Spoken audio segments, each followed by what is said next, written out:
waxay noo suurta gashay inaanu waraysi aanu barnaamijka fanka iyo sugaanta ee TV-ga Somali Channel aan magaalada Qaahira aanu kula yeelano alfanaan Maxamuud Amoore oo magaalada Qaahira ee xarunta wadanka Masar martii noogu ah isla markaasina kala wareegii sanadka cusub 2011 iyo sanadkii tagay 2010 halka bandhig faneed ku qabtay haddaba marka hore Maxamuud Amoore dabcan waxaad ka mid tahay fanaaniinta Soomaaliyeed ee qurba joogta ah inta badan qurbaha ku sugan dalkii waxaad moodaa fanaaniintii in ay ku yaraadeen oo fanaaniintii ay dibadda soo wadaadeen inta aynan u guda galin arrimo kale bal marka hore waxaad fikir good naga siisaa bal xilliga aad fanka ku soo biirtay iyo adiga shakhsiyan adoo isku faahfaahinay qaabka aad ku soo gashay waayo dad badan baa waxay isweydiinayaan fanaan Maxamuud Amoore waa qof aynkee ah xil goormu fanka ku soo biiray intaba waxaan doonayaa inaad shacabka aad ka qabtirto aad baad u mahadsan tahay suxufi Bulqaas waan ku salaamayaa ugu horeysa waxaan kala salaamayaa dhammaan ummadda muslimiinta ah meel kasta ay joogaan waa su'aal muhiim ah fanka waxaan soo galay markii loo eego xilliga aan joogno waqti aad u fog da'deeduna aad u yaray waxaan ahaa arday wax ka barta magaalada Muqdisho dugsiga hoose dhexe ee Sheekh Madar ardadii waxa ka caanka ayaan ahaa waxaan ka soo galay degmada Hodan ilaahay mahadiis markii burburku dhacay way ii suurtagali weyday arrimo jira awgood in fankaygan hore u sii wado fankaygu wuxuu marka toos u bilowday si xiriir ah sanadkii 2003 waxaan gacan qabasho weyn ka helay fanaaniin aad u waaweyn oo fanaaniinta Soomaaliya ah ha ugu horeeyo ninka la yiraahdo Aways Khamiis Cabdallah Maryam Mursal Ciise Saaba Cali Warsame Cabdi Saaq Gaaduco Cabdi Shire Jaamac Jookhle Maxamed Axmed Qoomaal fanaaniin aad u fara badan oo aan saacidaad badan ka helay ilaahay maadi fankayga hore u sii socday maanta heerka amarayad garan kartaa bay la tahay in aan adduunka dalxiisku maro in aan barnaamijyo waaweyn sameeyo in aan dadku ummadii wada garanayso saas u habar fankaygu waatay Maxamuud Amoore waxaad ka dhawaajisay in jacaylka fanka aad qaaday adigoo yar dabcan adigoo arday ah oo marka xilligii iskuulada la aadi jiray oo kale tusaale ahaan waxaan filayaa in aad ka heesi jirtay marka si toos waxaad u soo gashay 2003 marka loo eego waa xilli fog weey waa muddo 7 sano ah oo khibrada baad u leedahay fanka iminka dabcan fankaaguna waxaad jeceshahay inaad sii horumariso marka heestii kuugu horeysay ee aad masrax intaad la soo istaagto aad qaado tabee waxay ahayd hees aan ka qaaday 24 bishii 7 2004 Stratford Rex meel yiraahdo oo ay ka heesayeen Xasan Aadan Samatar iyo Aways Khamiis Cabdallah waxaan ii suurtageliyay inaan ka mid noqdo fanaaniinta meesha ka heesaya fanaanka Aways Khamiis kadib heesaygu marka way wada socday way isdaba socdeen heesa wadan aan ka qayb galay jiray heesa jacayl ah oo talantaale ah oo la kala qaaday gabdho badan oo ay ka mid yihiin Samsam Cali Rooble oo la qaaday heesta mahma oo umreheedu u leeyahay Maxamed Cali Sukaal laxankuna u leeyahay Cali Umar aniga Samsam ku wada luqeynayna hees ka dambeysay oo ii sameeyay abwaanka Cabdirashiid Yuusuf Jibriil oo la yiraahdo halka ma adigu qaban oo aan wada qaadno aniga iyo Aamin Cabdullaahi Umar Aamin Dhool hees kale oo la yiraahdo Ifraax oo uu soo sameeyay Cabdirashiid Yuusuf Jibriil iska kay ilow oo uu sameeyay Maxamed Cali Xirsi bal heesahaasi waynu soo laabanayna dabcan heesaadu aad bay u fara badan yihiin sida muuqata marka heesta ugu horeysay ee aad ku luqayso ma mid lagu sameeyo adiga aad lahayd oo aad qaadayba mise fanaan hore lahaa heesta fanaan hore lahaa hees soo caan baxdayna may ahayn laakiin kadib markii aan talada ka helay fanaaniinta hablada waa bari qayb kamid ah oo kuwii aan ku soo tiriyay ah tala aad wanaagsan bay ahayd waanan ka qaatay taladeedii waanan ku guuleystay oo waxay ahayd in aanan qaadin hees koobi ah oo qof leeyahay oo aan qaado hees aan leeyahay oo dadku igu aqoonsadaan heesahayga markaa waatahay heesta ma xasuusan karaysaa marka heestay ahayd heesta waqti fog bay ahayd heestii markii hadda waxba ka xasuusan karo laakiin taladii aan ku qaatay aan ku dhaqmay baa maskaxdayda mar walba ku qafilan in hees aan leeyahay aan qaado go'aan bayna ii tahay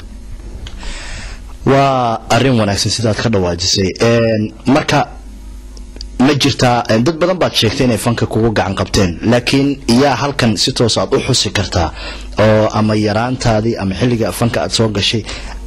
gacan weyn aad ka heshay oo kugu dhiirigeliyay inaad fanaan aad noqoto haddaan dib ugu noqdo yaraantaydii waxa igu gacan qabtay macallin ka mid ah macallimiintii iskuulka oo dhigi jiray geographiga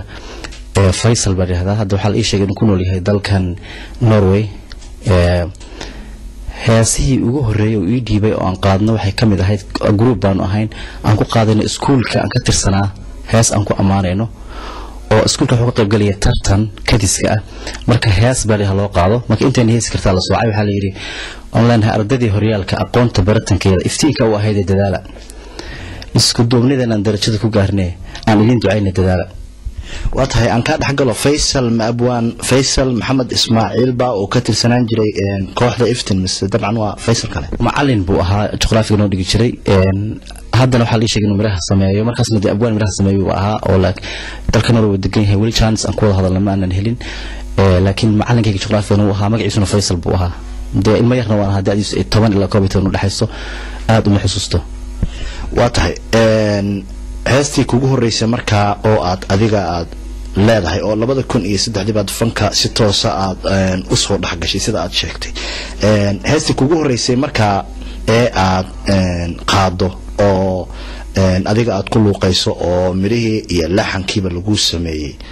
heestay bay ahayd waxay ahayd heesta la yiraahdo aamin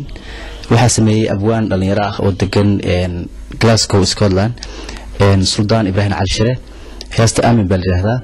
habeenka la tonaysin xafladda ka qaaday kamid bay ahayd taas ugu horeysay heesayga watahay ma nooga qaxsin kartaa dabcan music ma haysana filaya adigoo cod ahaan luuqdaada habboon markaa ku luuqaynay aad ba maasantahay aniguba ilwaadey ara gagan doono walay abaaro jacaylki oo masbuu igeliye ada ayniga kacay udkoonay umudano ada ayniga kacay udkoonay umudano naftu ku ogolaatee saasay ما شاء الله أنا قلت لفتيجا وحن دريمي يا ويان دريمي واتهاي طبعا هستوا هست جعيلة مركا أو طبعا لو هذا يقف للجعلية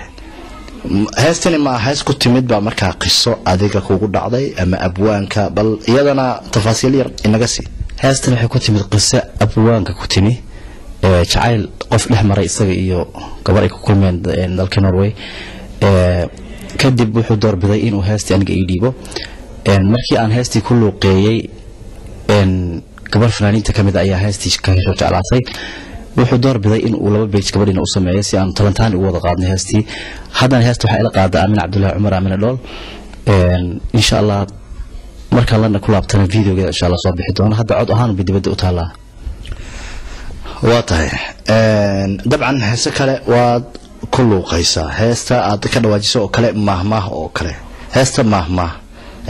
مره هذا يا كوسمي يا سلحن كوسمي مره هذا مهما هو إسكاله مركز مهما هستا هو شيء جيو وحن ده كرا وحي كم يتراي هسايجا كوا أنا كنت على هاي نتكلم ذويا مره هذا وح إسكاله أبوان أد معقولة واللي هذا محمد سجال ويقولون الدولة إنجليزكا مقالة لندن لحن كده وح إسكاله علي عمر وصلنا الحمد سعد جعل هاي موسيقى waxaa tuway Maxamed Karaama waxa ila qaadaysa Samsam Ali Rooble oo ah gabar fanaanada oo reer Djibouti heestaas waxay soo baxday sanadkii ka horeeyay 2010kii habeenkii New York ayaa waxaan ka qaaday stage ugu horeeyay sida aan waraysiida hore ku bixiyayna habeenka aan ka qaaday New York heesu sanad jir bay ahayd waatahay bal heesta ku luuqay dadku inuu markhaatiga kuma suuga laga roon inaad tahay marwa haween dumar mudantidoodii waxsee meesha siil xajalaba mudaysteen horta laysku magac dhabay iyo meera dhalkeedii mahmaahday la garo murtida haygu baylin mahmaahday la garo murtida haygu baylin waatay maxamed amoore dabcan heestan aniga ka helay oo heesaha aan dhageystay bay kamid tahay heestani marka iyaduna maqis ku timid mise waa heesun abwaanku iska sameeyay heesta wali abwaanka ma weydiin macnaha ay ku timid heestan cali umar oo aan gurigiisa markaa marti ugu noqdan u tagay ayaa soo kaban ku garaacaya waxaan ka codsaday heestan uu isiiyo codkaygu ku baroobeeyay wuxuu yiri kaban intuu igu tumay heesta balqaad waan qaaday heestii wuxuu door biday markaa inuu isiiyo wuxuu yiri waxa moodaa codkaaga in heestii ku fadhido waan ku siiyay heestii waxa jirta gabar aan hore uga ballan qaaday beejka gabadha inaan siiyo heestii wada qaada gabadhii marka nasiib wanaag waxay noqotay gabadha kaliya oo fanka markii la eego aan aad ka isugu xirannahay close kan hay friend kan hay nasiib wanaag ay gabadhii heestii waan wada qaadnay maasha Allah heestan maanta waa garan kartaa meesha ay marayso waran wanaagsan heesahaagu marka ma waxay u badan yihiin dhinaca jacaylka mise sidoo kale heesaha wadanigana way ku jiraan niyow haddaan idhaahdo heesahaygu waxay ku kooban yihiin jacayl xoogaa waxaa moodaa in damiirkii lumayo kostalkeeni maanta dhibaato badan baa ka jirta burbur baa ka jira dagaal baa ka jira fankana waxaan kusoo galay wadaninimo kuma soo gelin jacayl in aan ama u heeso aan kasoo bilaabay iskuulkii aan dhiganayay aan ku xijiyay xaafadii aan u heysayay magaaladii aan ku dhashan ku koray dalkii saa u burburay marka inaan ka aamusna waa laga qurux badan yahay heeso badan oo wadani aan ka qayb galay ha ahaadaan kuwa maamul goboleedyo nabad haysta loo sameeyay maamul goboleedka Puntland heeso badan oo aan u qaaday way jiraan heestii ku dayay Puntland oo ka dhex muuqanayay heestii calanka Puntland istaanka u ahayd oo uu sameeyay abwaan Cabdishiid Yuusuf Jibriil oo aan 4 fanaan ku qaadino beej aan ku lahaa hees kale kaligii aan leeyahay oo idan Puntland loo qaaday waxaan kaloo kamid noqday heestii qayladaan oo aad garanaysaan taariikhdeeda iyo waqtigii iyo xaalkii markaa lagu sugnaa waxaan kaloo ka qayb qaatay maamulkii galmudug markii la sameeyay hees loo qaaday galmudug haddana waan jecelahay heesaha wadaniga inay ka bataan heesayga jacaylka ah because wadankeeni maanta waa maraysaa waa garan kartaa xaaladda uu ku sugan yahay dabcan heesta qayladaan waxay ahayd hees aad muruga u muujinayso oo xusaysa run ahaantii dhacdadii ka dhacday hotel Shamow dadka Soomaaliyeed waliba Soomaalida macnaha weyn ugu fadhiyay lagu xasuuqay ardadii qalan jabinaysay iyo dadka aqoon-yahanadii iyo wasiiradii marka beedka aad ku lahayd heesta qayladaan waad xasuusan karaysaa heesta qayladaan beed kuma aan lahayn way jirtay marka hore in fanaanka abwaanka heesta sameeyay uu beej igu talagalay cilad farsamo awgeed beejkii uu noqon weyd inaan ka qayb galo laakiin maadaama xaggayga aniga khalad ka dhacay ay ahayd waxaan doorbiday inaan ka qayb qaato qaybtii jiibta iyo heesta inaan kala qayb qaato muuqaalkeeda labadaba wayna dhacday laakiin beej kuma aan lahayn 7 fanaan baan ku ahayn 6 fanaan oo kale beej jibay lahayn laakiin anu fanaankii jiibta la waday baan ahaa watahay heesta aad sheegtay maamul goboleedyada dabcan Puntland iyo galmudug labadaba waad ka qayb gashay dabcan heesta aad ka qayb gashay marka galmudug ma tan ay fanaaniinta badan ay ku jiraan ba oo ay ku jirto dabcan Maryan Mursal ma ahayn taas galmudug heeso badan baa loo sameeyay kuwa xataa hadda soo socdo la wada hawshoodii kuwa kale oo ay qoomaal iyo farxiifiska iyo jihaan iyo ikraan iyo kuwa jireen Cabdikhaliq iyo Cabdihulan iyo Cabdisaaq Arteeso way jireen taas ma ahayn mid kale waxa jirtay Shamsi Maxamuud Food iyo Samsam Cali Rooble iyo aniga iyo aanu ahayn oo ay sameysay Sahra Daahir Mire oo gabadhii heestii hore sameysay ee tan sameysay ma ana record gareyn laakiin waxaan ka qaadnay habeenkii xafladda madaxweynaha galmudug uu fadhiyay ayaan ka qaadnay xafladda heesaha aad maamul goboleedyada u qaaday waa ay fara badan yihiin sida aad sheegtay maamul goboleedka Puntland oo kale heesta gaarka aad ugu qaaday ee aad ka dhawaajisay waatee waxaan ka qayb qaatay heestii calanka oo uu sameeyay Cabdishiid Yuusuf Jibriil oo magaalada Birmingham soo degan oo abwaan weyn oo heesihiisa iyo laxmadiisa aan jecelahay ah oo maanta heesayga ninka qaybta weyn ba ka qaatay fankayga uu kamid yahay aan abaal weyn u hayo waxa heestaasna waxay tii calanka bay ahayd page baan ku lahaa page-keyguna wuxuu ahaa calanyow calanyow calayahow dartaa cirkad aragta iyo badda cawlanbaan xoog ku caabiyo waan ku caashaqee وعجيب markaynu ka gudubno tan heesaha wadaniga ee maamul goboleedyada dabcan fanaaniintiina qurba joogtaad u qaadeen aynu ku soo laabano dhinacii heesaha jaceylka adiga aad ku luuqayso heesteebad heesaha ugu jeceshahay oo aad ka xulataa dabcan heesa fara badan baad leedahay laakiin bal waate kaad ugu jeceshahay heesahayga horta waa wada jecelahay runtii mid aan nabacayn maba jirtaba saas ay tahay haddana waa sii kala jecelahay heesaha aan ku leeyahay waan jecelahay waxaa ka mid ah saan horey kugu sheegay heesta mahmaa aad baan u jecelahay waxaan kaloo jecelahay heesta cabdirashiid ii sameeyey oo ahayd halkaa maad igu qaban oo aamin ila qaado waxaan kaloo jecelahay heesta la yidhaahdo ul iyo diir oo laxankeeda anu aan leeyahay iminka waxaad nala joogtaa magaalada qaahira oo bandhig faneed aad ku qabatay dabcan magaalada qaahira ma markaad imanaysay oo kale ma toos baad London oga timid mise safarkani ma wuxuu ahaa mid dalxiis aad ku bixinaysay ama waa mid bandhig faneed aad ku qabanaysay oo magaalooyinka ama caasimadaha maxaa la yiraahdaa Soomaalidu ay ku badan yihiin ee Afrika inaad martabay ahayd ma toos baad London oga timid mise meel kale aad ka timid iminka aad ba mahadsantahay bulqaas waxaa jirtay safarro badan oo aan qorsheeyay sanadkan in aan dunida ku maro safarkii wuxuu ka soo bilowday dalka Ingiriiska magaalada London waxaan tagay magaalada Addis Ababa xarunta dalka Ethiopia waxaan ku sameeyay 3 show oo waaweyn oo iga la qayb qaateen fanaaniin degan magaalada Addis Ababa waxaan ku laabtay London oo soo joogay isbuuc sidaas aan hadda ku imi oo kamid ah magaalooyinka aan safarada ku marayo Qaahira ay kamid ahayd waxaa ka dhacay xaflad habeenkii kala wareegay sanadka 2011 xaflad aad u qurux iyo qiimo badan aad baan ugu mahadcelinayaa fanaaniintiga la qayb qaatay iyo dadkii xafladda soo qaban qaabiyayna haddana waxaa ii hartay hal xaflada oo habeenka aan baxay habeenka ka horeysa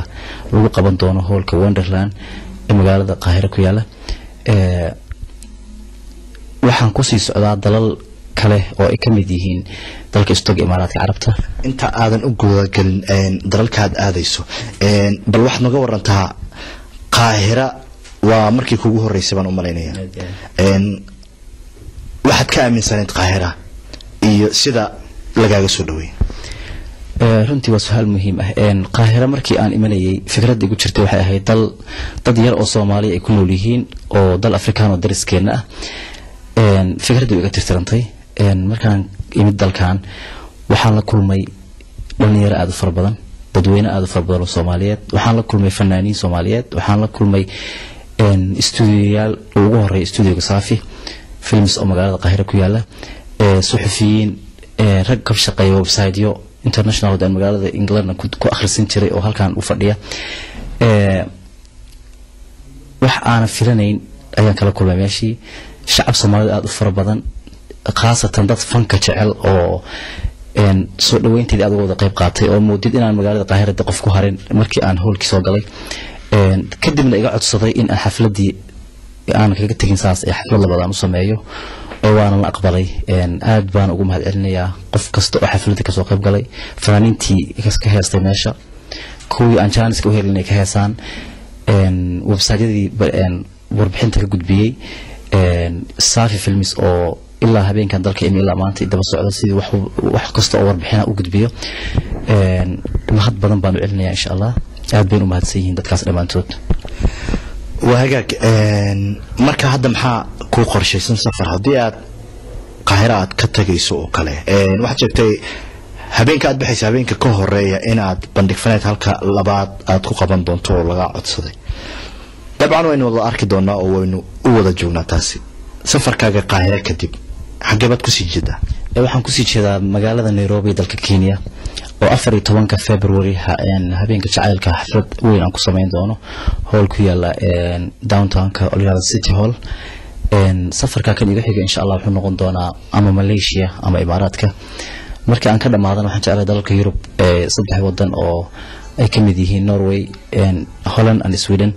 in aan ka qayb qaado xaflado iyaga laftirkooda waxaan jeclahay safarkayga inaan intaas ku ekaan oo sii socdo dalal badan oo adduunka aan safar ku tago insha Allah طبعا الفنان محمود أمورة waxaa tahay ama kamid tahay fanaaniinta daada yar fankooda iminka loogu jecel yahay sida dardar kale u socdo marka dabcan fanku waa hiwaayadaada sida muuqata mustaqbalka maxaad ka rajaynaysaa fankaaga inuu noqdo wallahi ma ogaan karno oo ilaahay wuxuu qoray qofna ma qiyaasi karo laakiin waxaan jecelahay fankayga inaan sii wato in aan meel heer sare ka gaaro in aan kale fanaanku wadada waa wacyigeliye dadku wax tusaa waa messenger waa fariinside qofka fanaanka ahina waa inuu fankiisu uu ku faraxsanaado habi uu ku yahay fankayga habi baan ku ahay fanka waan jecelahay fanaaniinta waan jecelahay fankayga inuu sii socdana waan ku rajo weynahay heer sare ka gaaraan jecelahay waatahay sanadkan cusub ee 2011 ma jirtaa wax heesa oo cusuba ama albano aad ugu talagashay waxa soo socda sanadkan cusub hadeen gaarin insha Allah heesa far badan heesaha ugu horeeya oo aan markaan la ku laabto aan qaadi doono waxa kamid ah hees aan kula dardaarmayo hees dardaaran ku dhex jira laakiin de qiso jacayl ku socota raggan aan wax ku dareensiinayo Soomaaliyeed oo aan kamid ahay in nin walba reerkiisa u xafito qoysku waa wax muhiim ah hadaan ninka xaaskiisa iyo carruurtiisa xafidan ay xafidaysa ma jirto ilaahay baa mas'uuliyad saaray heestaas miraheeda waxa iska leh Suldaan Ibrahim Ali Shire laxanka waxa ay saaray Cabdi Shire Jaamac Jookhle sida aan ku sheegay bade ah nin mar walba garab taagan oo fankayga horumarintiisa ka shaqeynaya ereyada heestaas waxa laga sheegay waxa kamid ah koorskeeda wuxuu xaaskaaga farax gali ka fogee wixii dhibi fool xumo u diid oo rag oo faham macnaha guur falla nabi ayaa tiri farqa loo canweeye haw fiirsan weliga afalku dumar ku leeyahay foorariyo isdhuubiyo farsamuudan reereed ku wada fariidku yee xaaskaaga farax geli ka fogee wixii dhiba fool xumo u diido ragow fahan macnaha guur fool xumo u diido ragow fahan macnaha guur ragow fahan macnaha guur واو ما شاء الله وهستني وهس أنفعيسا دمان رجع حاسس كلام فلايا والله قف والبا أو إلهي ومسؤولية صاري مسؤولية إلهي وكل حساب تميا وحكستو مسؤول كتير ولا على حساب تميا إن حاس كي عروقتنا وحمودا إني كجاريين أو ده وبحي ينرشني يقرح لنا داون إن أيهين أنا جا أسفنا أهان وحن كل ترني رجع صوماليات نو والبا إنه مسؤولية كواد وسيو أما muhiimada koowaad uu siiyo xaaskiisa iyo carruurtiisa iyo gurigiisa markuu gurigiisa soo dhiso ayuu mujtamac kale u qaban karaa ayaan aaminsanahay marka tala ay iga tahay fanaan ahaan in aan wiilasha walaalahay haasiyo nin walba in gurigiisa soo dhiso marka mujtamac kale wuxuu qaban karaa hal yimaado dabcan hees ahaanna waad ku fahansiisay waan ku fahamsiiyay mar walba waan jeclahay inaan ka daalin oo aan fahamsiiyo waa hagaag ugu dambeyntii yaa jeceshahay inaad halka aad uga mahadceliso waxaan u mahadcelinayaa dhammaan ummadda Soomaaliyeed oo fankayga jecel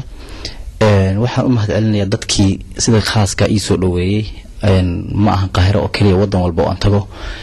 waxaan u mahadcelinayaa fanaaniinta ama ay wada shaqeyntu naga dhaxayso ama aan abaalka igu la fankayga abaalka ku leh waxaan u mahadcelinayaa telefishinka suurtageliyay caawa in barnaamijkaygu ka baxo Somali Channel